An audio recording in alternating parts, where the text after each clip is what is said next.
Hi friends, last class we studied about mass defect. I just give a recap of it.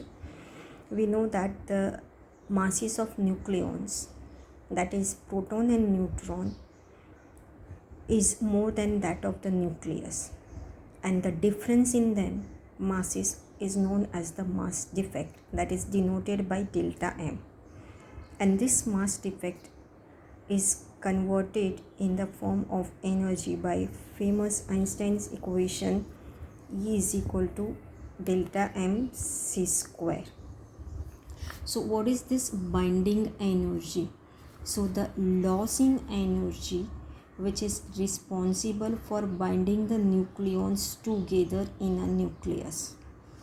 You can see here this nucleus, there are proton and neutron, the bounded inside the nucleus. If you give the energy which is equal to the binding energy, then these neutrons and protons will be separated out.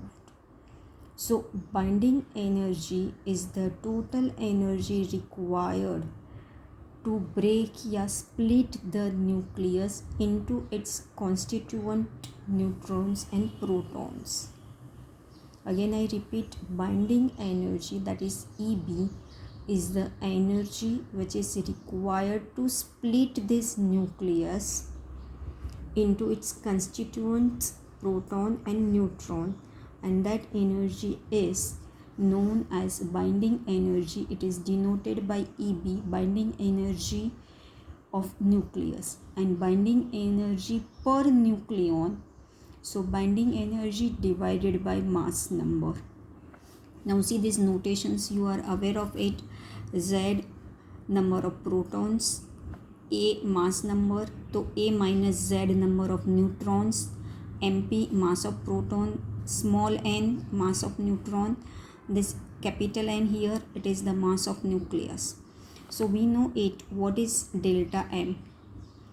So delta M is mass of proton plus A minus Z, that is mass of neutron, into Mn minus mass of nucleus, and when this multiplied by c square, so delta m into c square, that gives you the binding energy. Binding energy is the energy required to split the nucleus into its constituent neutrons and protons. So binding energy is ZMP, Z number of protons, multiplied by mass of one proton. This is the total mass of proton. This is total mass of neutron, A minus Z into Mn. So this is the total mass of nucleons when they are separate, minus mass of the nucleus when they are binded inside.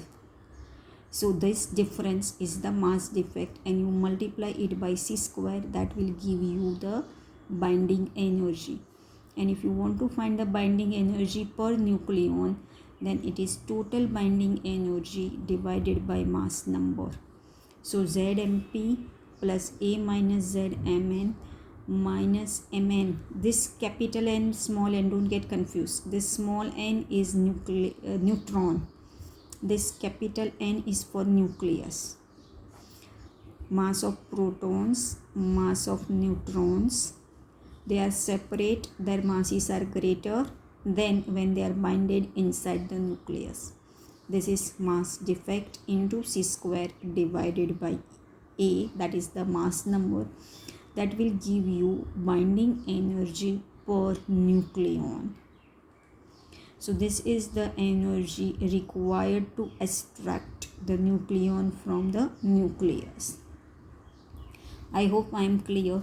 There is one term which is related to the packing fraction. So this is packing fraction.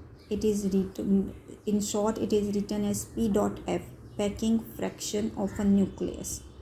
It is denoted by mass defect divided by mass number, delta M upon A. So what is the significance of this packing fraction? So packing fraction is positive for the nuclei whose Z is less than 20 and above 200. So then the nucleus are unstable. So the lighter nuclei whose atomic number is less than 20, or very heavy nuclei whose atomic number is greater than 200, they both are unstable, and for them the packing fraction is positive. Packing fraction is negative for mostly all the nuclei whose range is between 20 to 200. And this negative packing fraction, it indicates that mass is converting into the energy, and that is why this nucleus are stable. So in general, the packing fraction is useful to determine the stability of the nucleus. Again, packing fraction positive for very light nuclei and very heavy nuclei, and they are unstable. Packing fraction negative between all nuclei, medium range, atomic number is 20 to 200, and that represents the stability. Negative packing fraction. I will show you the graph of packing fraction. So you can see here the graph of, I can show you the graph of packing fraction versus mass number.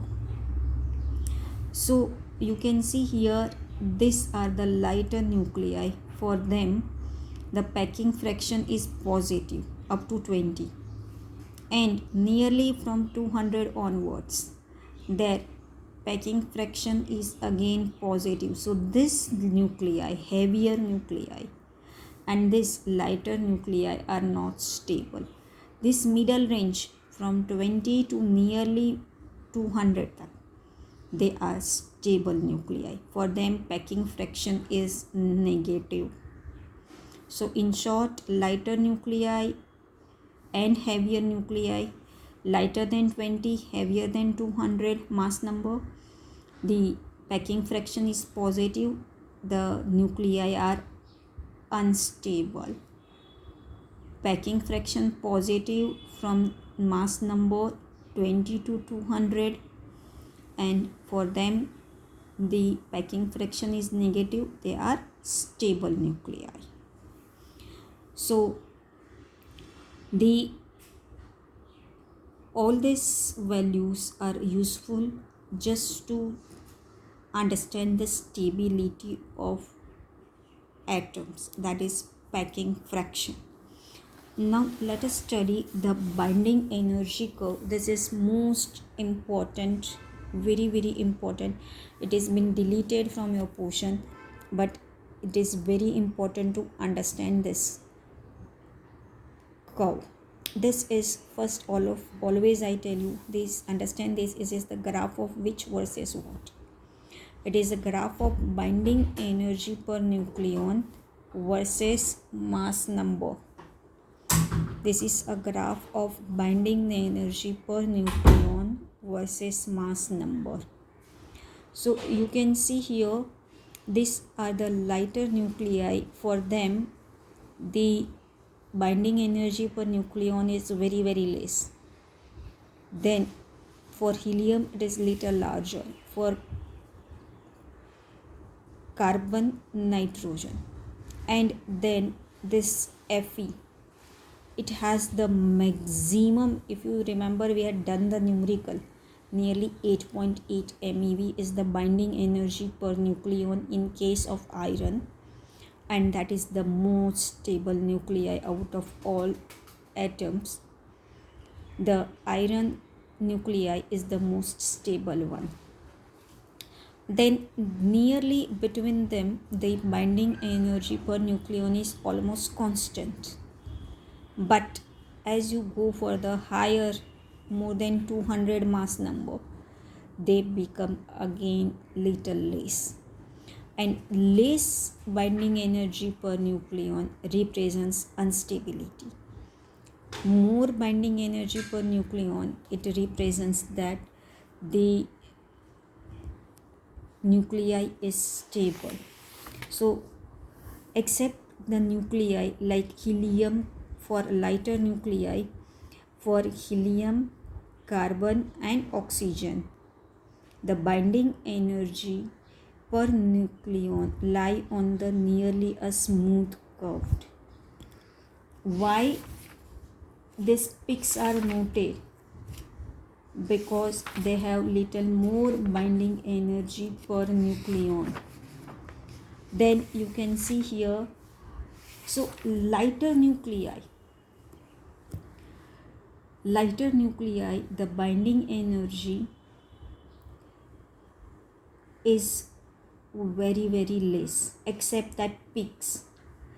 As I told, the peaks occur at helium, carbon. The peaks occur at this helium, carbon, oxygen and neon. It's not shown here, but it's neon also. So these are little more stable. Other than that, they are not much stable. The average binding energy per nucleon, average, is nearly 8 MeV for most of the atoms. As I told, maximum is 8.8 nearly in case of iron, and that is the most stable, and it is found also abundance in nature. The binding energy per nucleon decreases for very heavy nuclei. So what happens is, basically this lighter nuclei, they are unstable. The heavier nuclei, they are unstable. This middle range, they are stable. So this nuclei, the lighter one, will undergo fusion. We'll study that in detail, nuclear fusion, and try to achieve the stability. In the same way, the heavier nuclei will undergo nuclear fission and they will try to achieve the stability. The reason behind